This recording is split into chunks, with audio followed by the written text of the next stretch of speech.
You know, for as much as audiophiles like me adore the Sennheiser HD600, it's not really a headphone that I see used in studios that often. I've been in a number of recording studios, whether video or audio, and usually I see things like the Sony 7506 or various Beyerdynamics, but I have a feeling we're gonna start seeing more of this.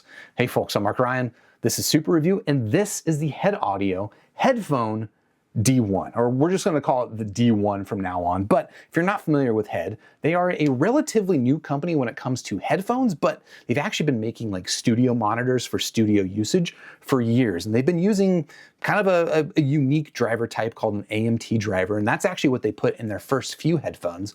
But that kept those headphones pretty expensive. But the D1, they've actually been able to bring the cost down on this one quite a bit by going back to a traditional dynamic driver headphone. Now, it's still a little bit special. We'll talk about that dynamic driver in a little bit, but they got the price down by going back to that type of driver, and it is now under $1,000, which, okay, is not that cheap, but it is $800. And now, versus a lot of those other headphones that I was talking about that are being used in studios, I have a feeling that this is just gonna meet the requirements of the average studio user a whole lot more. But does that make it an excellent audiophile headphone? Well, for the past week or so, I've been listening to the D1, comparing it to some of my favorite headphones, of course, and I'm ready to let you know what I think. But before we do that, a quick shout out to HEDD for sending you the D1 for review. If you want to check out the D1, I've got them linked in the description down below. But with that said, let's go to the table. We'll talk about the physical form factor, build quality, what comes inside the box, fit and comfort, all that stuff. And then of course, we're going to talk about the sound here on the D1, how I think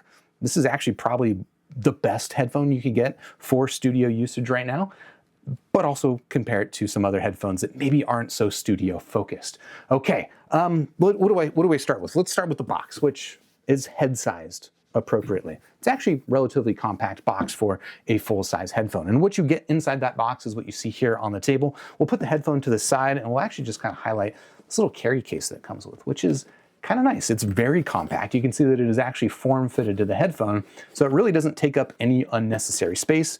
It is zipper closed. Let me give you the full zipper experience to show you what's inside, which is, okay, just kind of like a bare shell because it holds the headphone.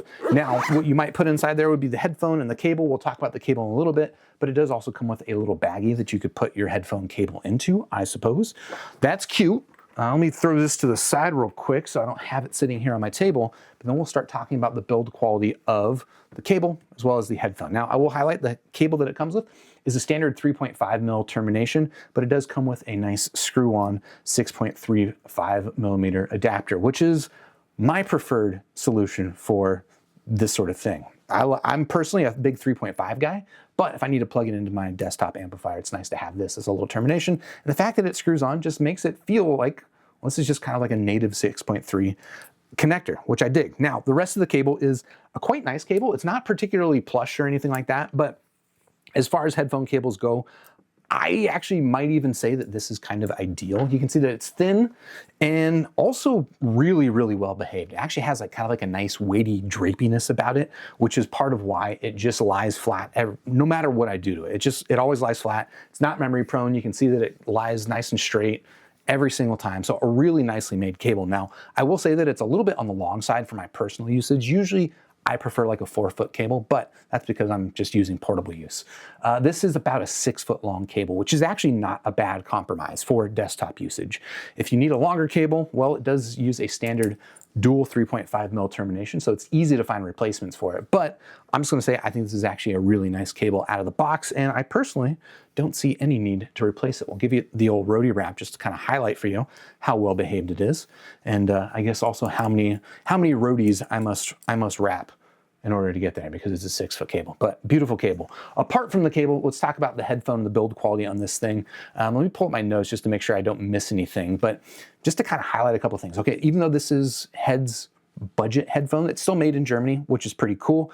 And they are using, I promised to mention this, a unique dynamic driver, which is made out of like a carbon ply or something like that. You can't see the driver or anything like that, so how much does that story matter? I don't know. You know, I'm sure it plays into the development of the headphone and the sound that they were able to achieve, but it uses a unique type of dynamic driver using a carbon ply, and that's kind of cool. You can see the pictures on their marketing material, so that's neat, but yeah, you don't really get to appreciate it here unless I am looking at it and I just can't tell because it's so dark, but it looks cool anyway. Apart from that, let's see, the build quality honestly is mostly made out of plastic, which I guess is actually a good thing. I know some people, want their headphones to be made out of more premium materials, more wood, more metals and stuff like that. But the trade-off is always just gonna be weight.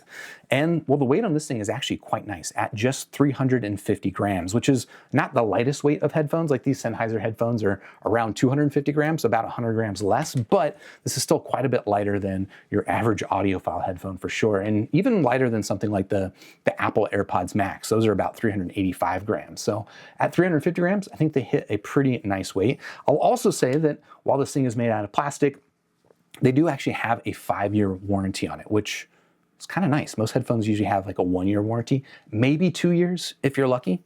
So a 5-year warranty is actually pretty cool. Now, the rest of the build quality, let's talk about it. I'm gonna talk about the ergonomics and stuff in a little bit, but just to highlight some of the materials that they're using here.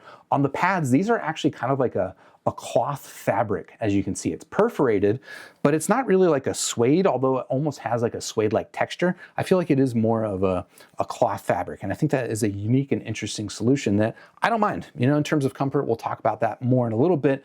I prefer something like a suede versus like a more traditional leather just because it breathes better. And this cloth fabric is also going to give you similar breathing performance. So I dig that. The one thing that I don't really love about the material choices is up here on the headband.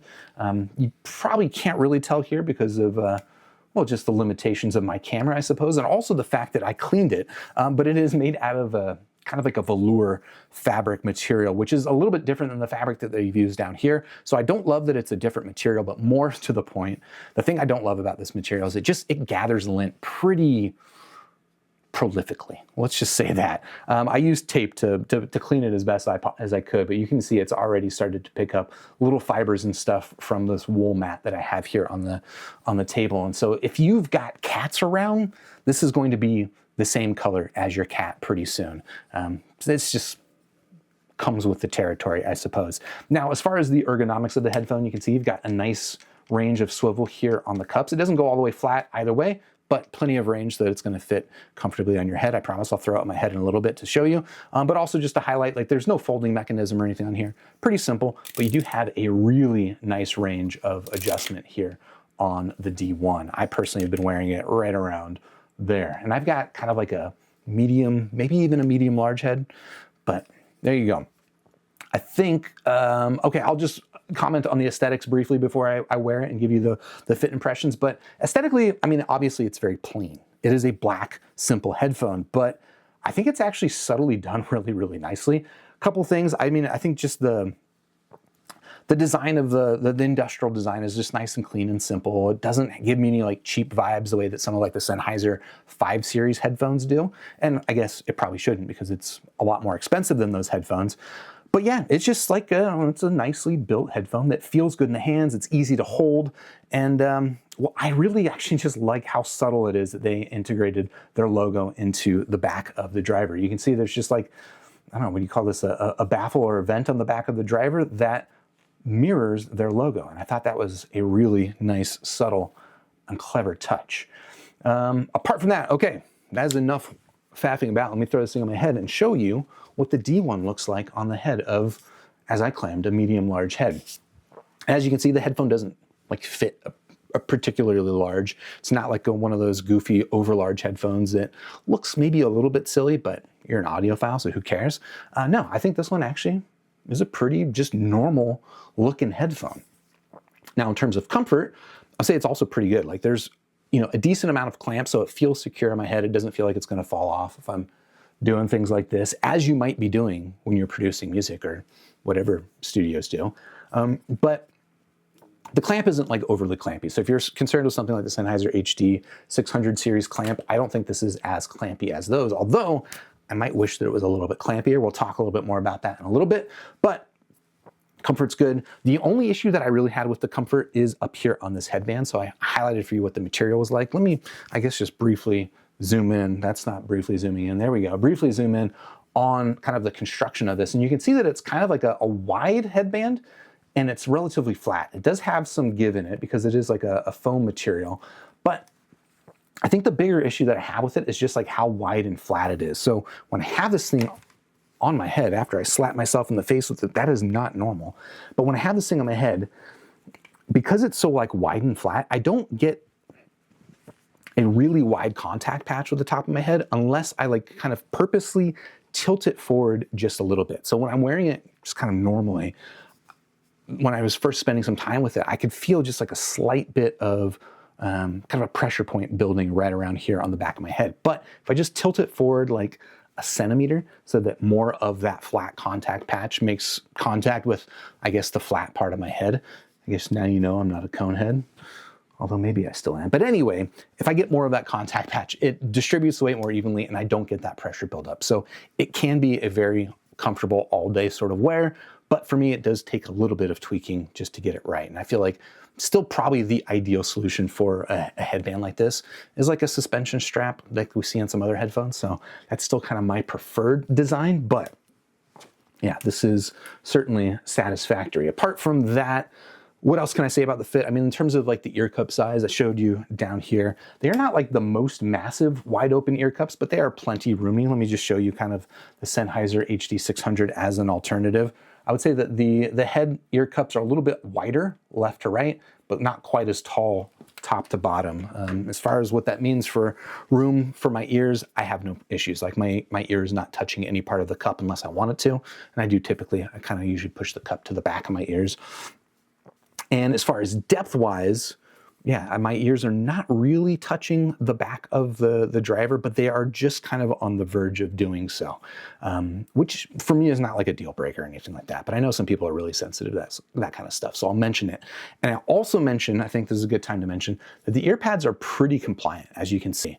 And I have the suspicion that over time, these are going to break in and just get a little bit more soft. And so I bring this up just to mention that while my ears are not touching the drivers at this moment, I wouldn't be surprised if in like 6 months' time, the pads have softened a little bit to the point that there's a little bit more give and that my ears do start to touch the back of the driver cup, or basically right in here. So that is a potential. Again, not a big deal for me personally, but I know a lot of people are pretty sensitive to that sort of stuff. So I thought I would mention it. But yeah, anything else to talk about physical form factor? I don't think so. I mean, I think, again, just a beautiful headphone made out of simple, basic materials, and I think it justifies its price with the very nice ergonomics, although there are a couple of things that I would change.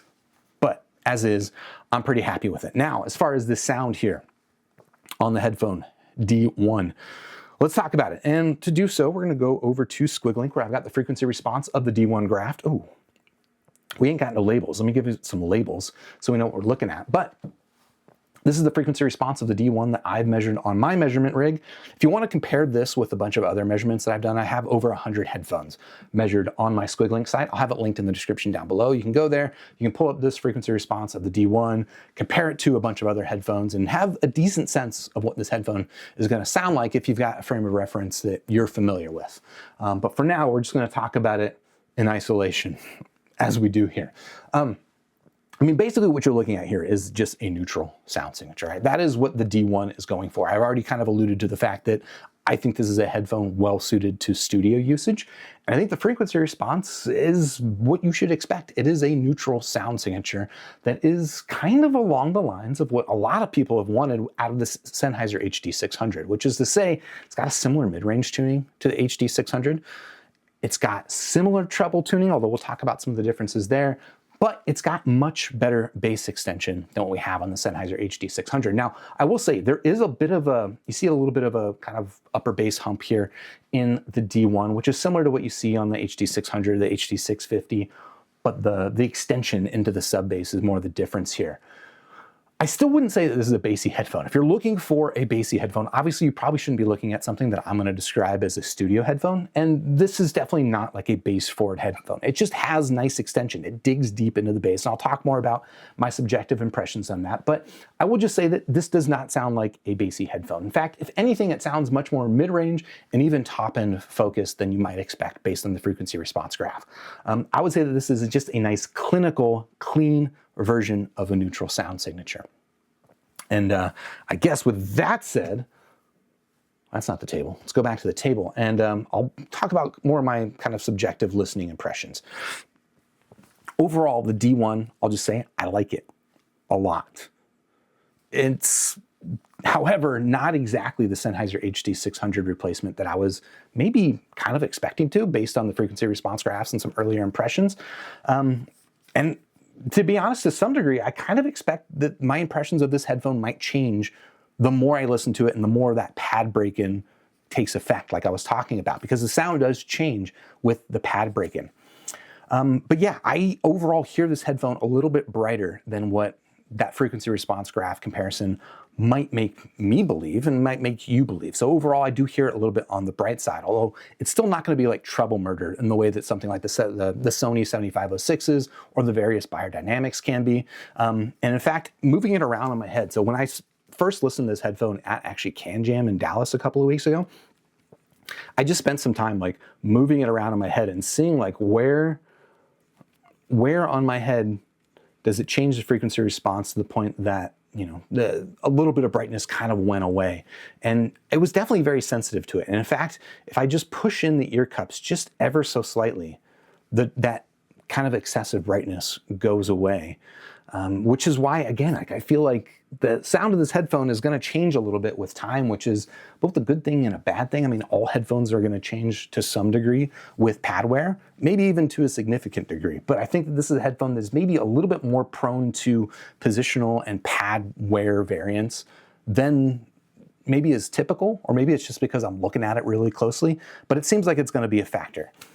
As is, we'll just describe this headphone as is. And I will say also, I tried to kind of accelerate the pad wear on this because I've only had this thing for about a week. I tried to accelerate and simulate what it would be like with more pad wear by putting the pads underneath a couple of MacBooks for a night. Yeah, and it did actually have an effect, but probably not exactly the same as you will get with 6 months to a year's worth of wear. But anyway, as is, I'm going to describe the sound on the D1 as kind of like a dry, clinical, very clean, neutral sound. It reminds me a lot of studio monitors, which is why I keep referencing this for studio usage. Obviously, look, I'm not like a big speaker guy, so maybe I'm not the best frame of reference for ultra clean studio monitors. Although again, I worked in studios, so I have a decent frame of reference there. You just get a really strong sense of clarity, strong sense of imaging, like the separation between sounds is really strong here on the D1, but it's not like exaggerated, right? It's not like this weirdly holographic kind of almost otherworldly sound that you might get with like weirder frequency response graphs. It's just really clean and really, really well done.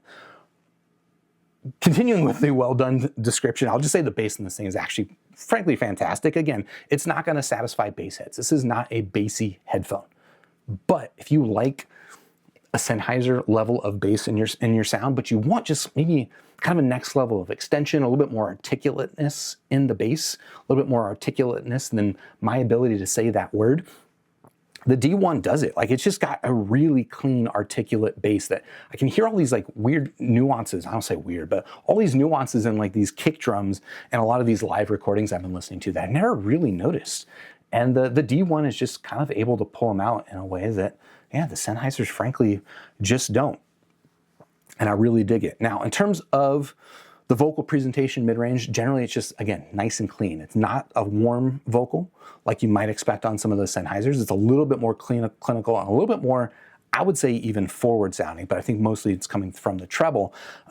If I were to, be critical, I would say that maybe the vocals can sound a little bit on the glary side occasionally. And I'm specifically talking about the typical Men I Trust that I listen to. It's found that the vocals can come across just a little bit on the glary side with that music. But overall, it's just a highly transparent sound, top to bottom, from the bass to the treble. It's got decently dynamic, doesn't have a whole lot of weight behind the sound, because again, it is kind of more of a clinical neutral sound signature.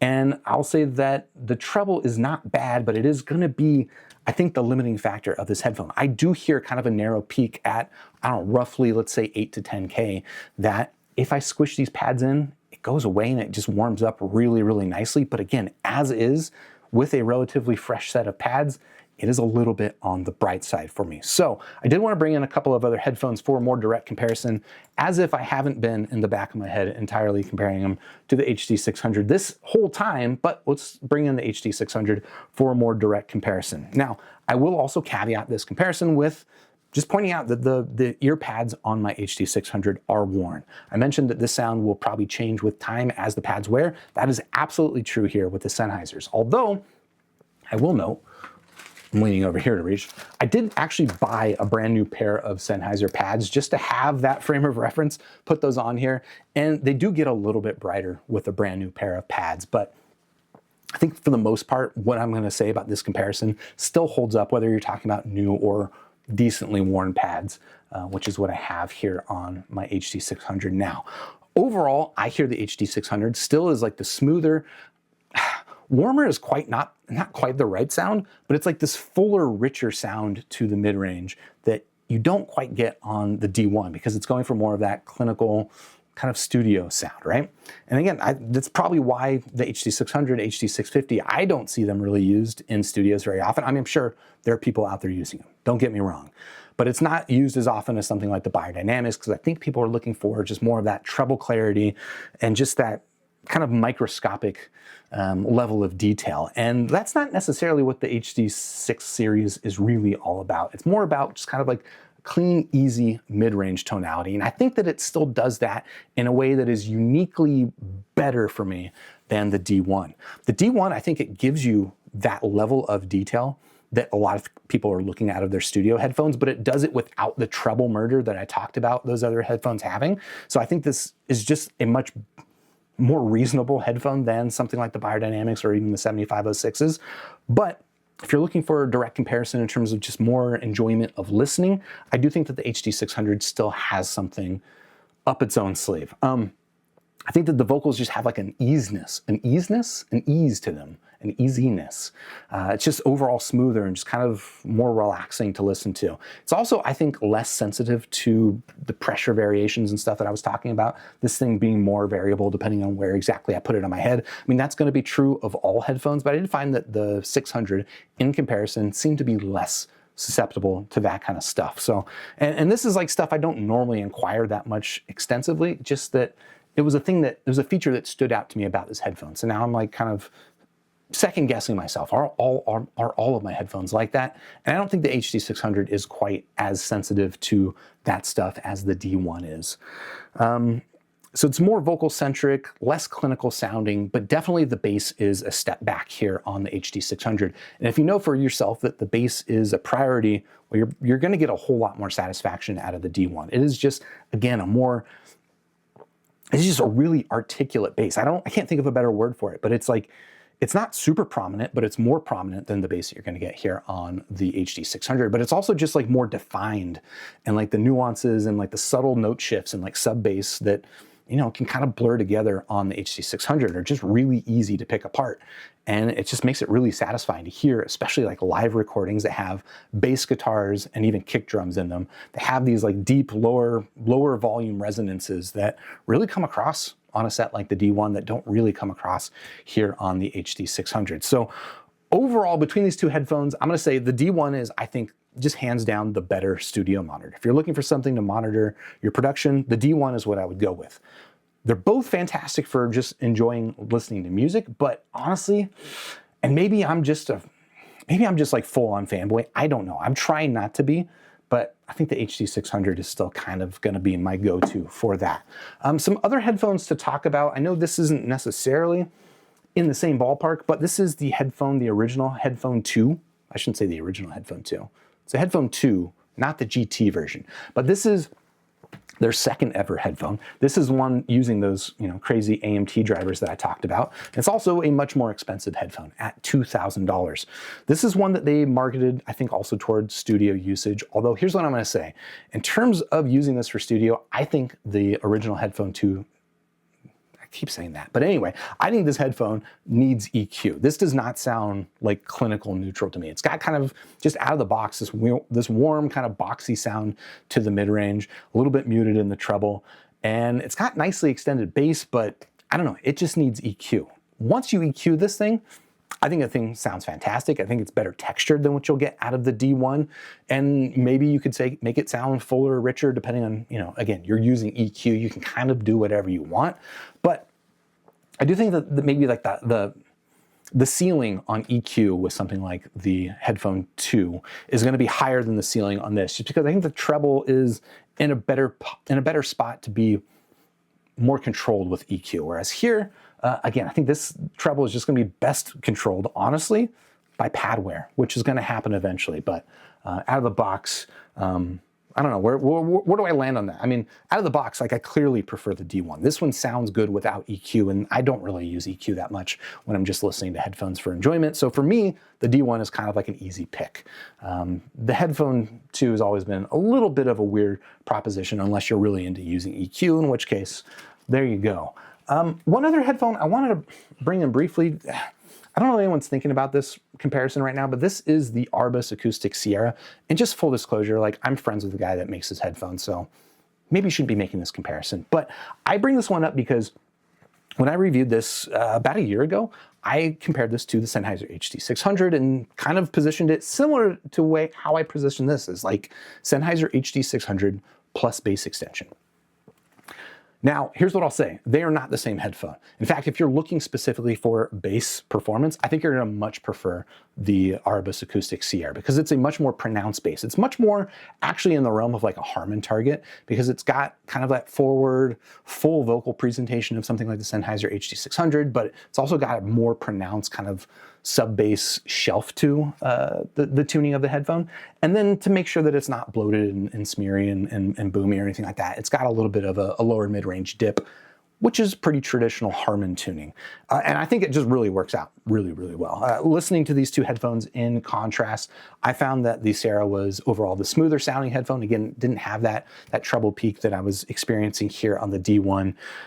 Had more of a vocal presentation that reminded me of the Sennheiser HD600, but adds into it kind of that extra layer of bass that just adds a nice sense of depth and dynamism to the sound that makes the Sierra, frankly, just a lot of fun.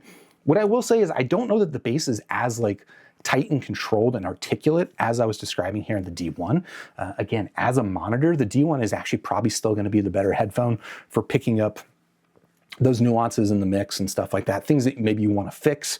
You know, the Sierra might smear those things over a little bit with its bass boost, but if you're just looking for a kind of enjoyable, relaxing listen that is Sennheiser-like but with bass and a lot more exciting, I think the Arbus Sierra is still a headphone that a lot of people should be considering. But I think that's probably going to do it for my thoughts here on the D1. I did have in mind like maybe some other comparisons, which I'll briefly roll through. You know, there is also in this price range, you can think of the Moondrop Cosmo, which is just a very different sound signature. The Cosmo is a lot warmer, more relaxed, kind of comfy listen, but it's much more of a colored sound signature, where the D1 is like just clinical, clean, neutral. If that's what you're after, you're definitely going to prefer this. More similar to this would be something like the Focal Clear, which I'll be honest, I haven't heard in a while, so take this with a grain of salt. But the Focal Clear, I hear, is honestly kind of similar to this, maybe a little bit more dynamic and a little bit more colored in kind of like the treble region. But I don't know, they're kind of a similar headphone in a lot of ways. This is just a much more nicer physical form factor for my taste, and I think overall the more neutral tuning between the two. And then the last comparison I'll make is just, there were a couple of Sennheiser headphones that came out earlier this year, the 505 and the 550. And I think this is probably most similar to the 550. I think maybe the 550, the vocals are maybe a little bit more recessed than what you would get here on the D1, where the D1's vocals are a little bit forward and a little bit glary. The 550's vocals are maybe a little bit more relaxed, but they're overall pretty similar, down to even just a little bit of that extra bite in the treble. But I don't know, I guess that's enough of me talking about this headphone. Let's give it a final conclusion. I'm gonna just check my notes, make sure I'm not missing anything. And I don't think I am. So out of 5 stars, the HEDD Audio HEDDphone D1, I'm gonna give it a very solid 4 stars out of 5. I think if you're looking for a studio production level headphone, I think this thing just flatly beats the other headphones I talked about, right? The Sony 7506, the various Beyerdynamics. Okay, they're cheaper than this headphone, so you're probably still gonna see them. But man, if you're using those headphones for studio production, you really should be using a headphone more like this, because those things are just, they're treble murder, and maybe they'll highlight certain things in your mix that you wanna knock out. But I think this thing's gonna do as good a job and give you just a much better representation of what neutral sounds like. because I think that's what this thing delivers. Now, when it comes to just music enjoyment, listening at home experience, because I mean, I do some video production, but mostly I listen to music. For that kind of stuff, you know, it's a little bit on the clinical side and a little bit, just a little bit bright. I do have a feeling, again, I'm gonna love this headphone even more than I do now in about 6 months' time when these pads are fully broken in. But as it is a fantastic headphone. If you wanna check it out, I've got it linked in the description down below. And while you're down there, if you haven't yet, well, hit the like button, subscribe to the channel, ding the YouTube bell, join me on Discord, also linked in the description, and I'll catch you in the next super review. Cheers.